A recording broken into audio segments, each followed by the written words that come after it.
Hello viewers, hope you all are in good health. Today we are going to start with Act 2, Scene 2 of The Tempest. In this video, we will cover the conversation among Caliban, Stefano and Trinculo. Caliban is coming back carrying the logs and headed towards Prospero's cell. On the way he meets Trinculo. What happens then, we will read in this scene, Act 2, Scene 2. So let us start with Scene 2. The action takes place in another part of the same island. Caliban here enters carrying a burden of wood, and still the noise of thunder is heard. So Caliban is walking alone carrying the woods, and here he is cursing, or you can say abusing Prospero, his master, for giving him so tedious jobs. We will come to know about the attitude of Caliban towards his master Prospero. So let us start with Caliban's speech. All the infections that the sun sucks up from bogs, fens, flats on Prospero fall and make him by inch me a disease. His spirits hear me, and yet I needs must curse. You see this, there is a long speech of Caliban which covers almost 16-17 lines. I am not reading all the words, but let me explain you what does Caliban speak in this. Actually Caliban is abusing Prospero. Basically there is no one beside him, so he is speaking to himself and wish that may Prospero be afflicted with all the infections. Infections means all kind of diseased germs which the sun draws from bogs, from some marshy landscapes of earth and from flat lands. Yani कि from wherever sun sucks up infection, that infection should fall on Prospero. And in this way, Prospero should become a victim of this infection bit by bit. Slowly, bit by bit, he should become the victim till his whole body becomes diseased. I know that his invisible spirits are overhearing me. He says that I know. His spirits hear me means I know. I am aware that he has sent his invisible spirits after me and they must be overhearing everything, but I cannot help abusing him. I cannot stop myself from cursing him. Then he thinks that these spirits would not pinch me or scare me by appearing before me in the shape of hobgoblins. Hobgoblins means naughty or mischievous kind of fairies.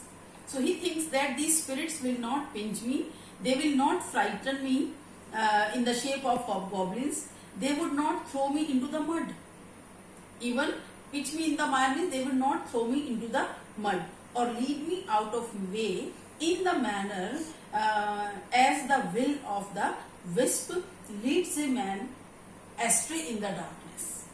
Here he wants to say that like a firebrand in the dark out of my way, yani कि they will confuse me. They will create illusions before me in the shape of firebrands, and in this darkness I will lose my way. So instead of attacking me directly, these spirits sent by Prospero will misguide me. Unless he bid them, but for every trifle are they set upon me.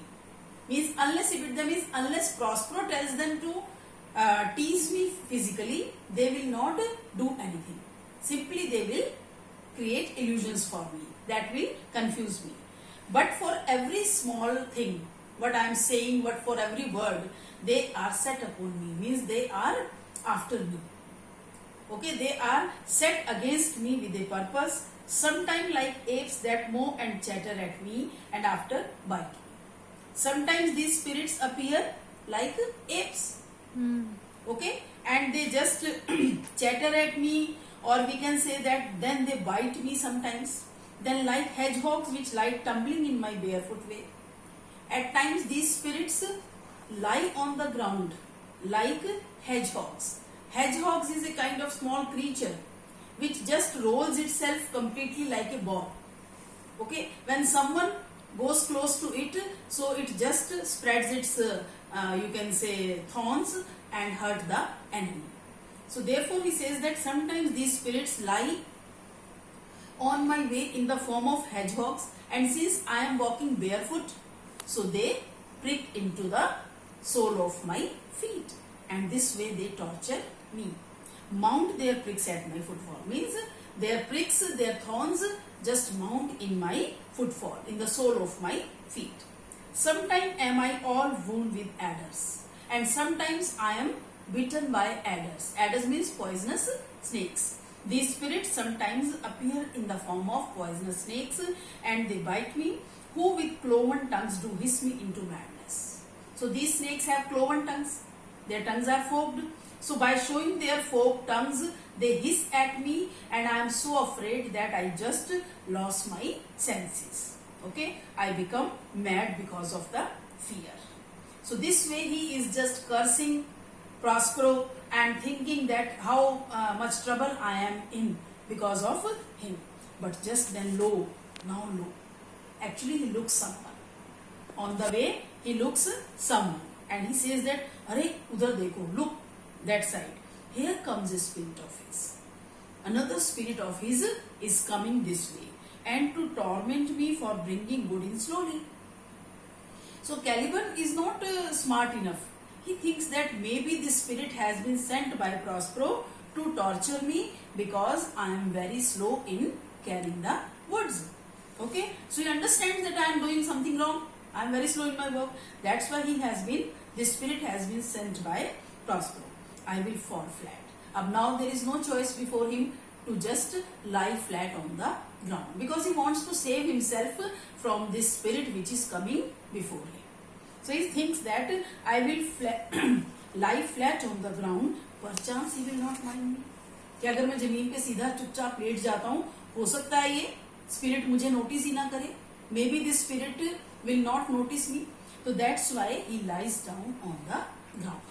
तो Caliban यहाँ अपनी जान बचाने के लिए जमीन पर सीधा लेट जाता है. लेकिन आ कौन होता है, कौन आता है यहाँ पर? Trinculo. Enter Trinculo. Trinculo and his another companion Stefano, who also will appear in the same scene.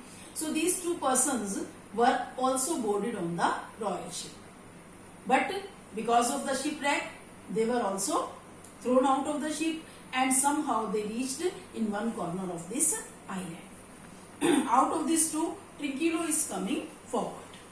So Trinculo enter here on the stage. Now see line number 20. Here is neither bush nor shrub to bear of any weather at all, and another storm brewing. I hear it sing in the wind. Trinculo just is looking around for some shelter. Okay, because he has just saved himself from the tempest, so he is afraid. It is understood. It is but natural. So when he looks around, this is a desert area. There is neither any tree nor any bush. Nothing, no shelter where he can save himself from the ferocity of weather. But another storm brewing. But he can understand, he can sense that another storm is brewing, matlab coming up. Okay, he could see the sound of storm or sound of you can say lightning and thunder in the air. So that's why he thinks that another storm is coming up, but I don't have any place to save myself. Yon same black cloud, yon huge one, looks like a foul bombard that would shed his liquor. In line number 21 and 22, he looks at the clouds. Dark black clouds are in the sky, and he understands that these clouds will just drop a pit full of water, buckets of water, not drizzling or light rain. There is going to be very heavy rain. Okay, it will just pour out all the liquor in it like a bombard. If it should thunder as it did before, I know not where to hide my head. So he just is afraid to think that if same kind of thunder comes again, so where shall I save my head? There is no place for me. I know not where to hide my head. Yon same cloud cannot choose but fall by pitfalls. ये बिल्कुल clear है कि वो जो कितना घना काला बादल है, वो जब बरसेगा तो बहुत तेज बरसेगा और मेरे पास सिर छुपाने की कोई जगह नहीं है. So that worries Trinculo. What have we here? Just then उसका ध्यान जाता है Caliban. Caliban who is lying flat on the ground. So to see Caliban, he said, "What have we here? अरे ये क्या है? What is this? Is it a man or a fish? Is it dead or alive?" Line number 25, 26, you can see. A fish, he smells like a fish. So he is trying to find out, because Caliban, the way he is lying on the ground, Caliban is not visible. His big gabardine, his big cloak has covered him. So therefore he thinks, what is this? Is it dead or live? Is it a man or a fish? Then he comes closer, he comes nearer to the body of Caliban and which smells like a fish. So he thinks that it is a fish, a very ancient and fish-like smell. क्योंकि इसकी जो smell है, that smells like a very ancient species of fish. बहुत पुरानी कोई fish जो है, a kind of not of the newest poor zone. Poor zone is also the name of a fish. So this does not smell like poor zone. A strange fish. ये तो बिल्कुल एक strange kind की fish है. It is a different kind of fish which I have never seen in my life before. Were I in England now, as once I was, and had but this fish painted, not a holiday fool there, but would give a piece of silver. So line number 30, he says that अगर मैं आज England में होता, actually to see this strange fish, he forgets about the tempest and danger which was heading towards him. So he starts to think, he starts to imagine what he could do with this fish. Okay, his you can say business instinct rise up. So he thinks that if I were in England, as I once used to be in England, so I could paint this fish, okay, and any person who is out of his home in holiday mood or in celebration mood, so he would give a piece of silver to me for viewing this fish. Okay कि मैं उनको बड़ा सजा सजा के खूब paint करके उसके लिए रखता डिस्प्ले के लिए, और जितने भी लोग जो है हॉलीडे के दिन, संडे के दिन घूमने आते, so they would not mind to pay me coin of silver just to have a look at this ancient fish. There would this monster make a man. ओ तब तो ये मॉन्स्टर जो है, monster he is using the word monster for because he does not know this is a human being और this is Caliban. But the size, the shape of that Caliban is so big, he calls it monster. So he says that this monster would make a man. Make a man means this monster would make my destiny. Any strange beast there makes a man. क्योंकि वहां पे England में कोई भी strange beast आप ले जाओ, if you are in the possession of some strange or some astonishing kind of creature, so you can earn good amount of money. When they will not give a dot to relieve a lame beggar, they will lazy out tend to see a dead Indian. Line number 35. He said that these foolish people, these foolish Englishmen, they will not pay a single coin to the beggar who is asking for money. But they are so foolish that just to see a dead Indian, they are ready to pay 10 coins. Okay, 10 cents even they are ready to pay. Red Indian word is used north, मतलब Red Indian refers to North Americans who were thought to be different. Okay, and these people were very different in their customs and traditions. तो इसलिए उन लोगों को जो है बहुत हैरानी के साथ लोग देखते थे. So that's why to see the dead body of a Red Indian, they are ready to pay 10 cents. Legged like a man. तब तक उसने देखा इसकी तो दो टांगे भी लग रही हैं, क्योंकि he has come closer to the to Caliban. So he looks at Caliban and says, legged like a man. It is having 2 legs and his fins like arm. और उसकी arms जो है they are like fins because he is imagining it as a big fish. So arms are like fins. Warm of my troth. Warm of my troth means I swear by my truthfulness. Okay, I swear that I do not let loose my opinion. Hold it no longer. This is no fish but an islander. He swears and say that I cannot hold back my opinion now, because whatever I am feeling is very strange. I am sure that this is not a fish. क्योंकि हाथ और पैर देखने के बाद he can understand this is not a fish.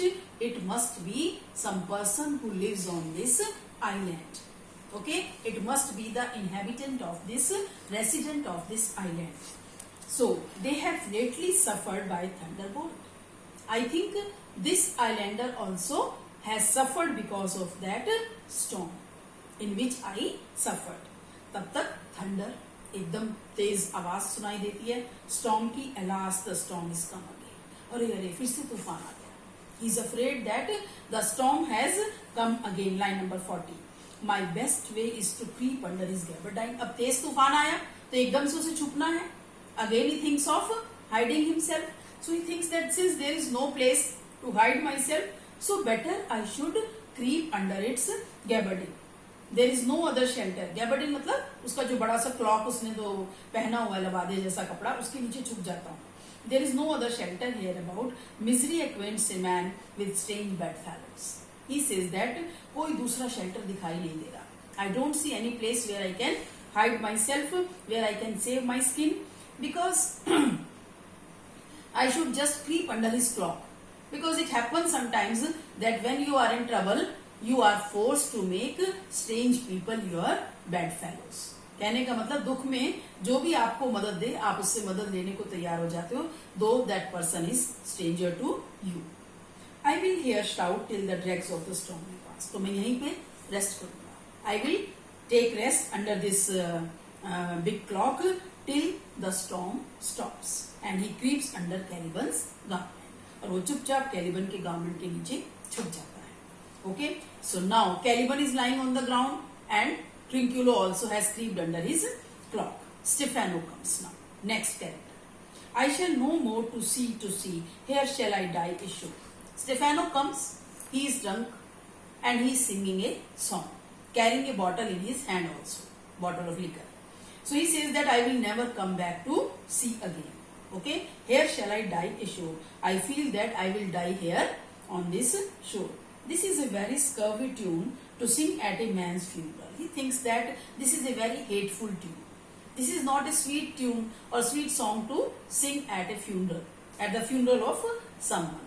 Okay, so he thinks that my song seems to be very sad, but I am having my comfort with me. Comfort refers to the bottle of wine with me, and he drinks some wine from that bottle. And then again he continues singing. The master, the swabber, the boatswain and I, the gunner and his mate loved Moll, Meg and Marian and Margery. Master मतलब master of the ship, the swabber, the boatswain, the gunner, one the person who was holding the gun in his hand, and his mate. So we all loved Mal, Meg, Marian. Okay, we were in love with these girls, but no one us cared for Kate. Kate is also the name of another girl. He is simply singing a song and speaking about their lavish life. None of us cared for Kate, but none of us loved Kate. Why? Because she had a tongue with a tag. We did not love Kate because she used to speak very harsh with her tongue. Would cry to a sailor, go hang. Even once she cried to a sailor that you go and hang yourself. When the sailor tried to come closer to her, so she just abused him and said that go and hang yourself. She loved not the savor of tar nor of pitch, than to see boys and let her go hang. Actually, in line number 55, he says that she told the sailor to go and hang himself because she did not like the smell of fish or the salty water. So boys, it's better that let her go alone and hang herself.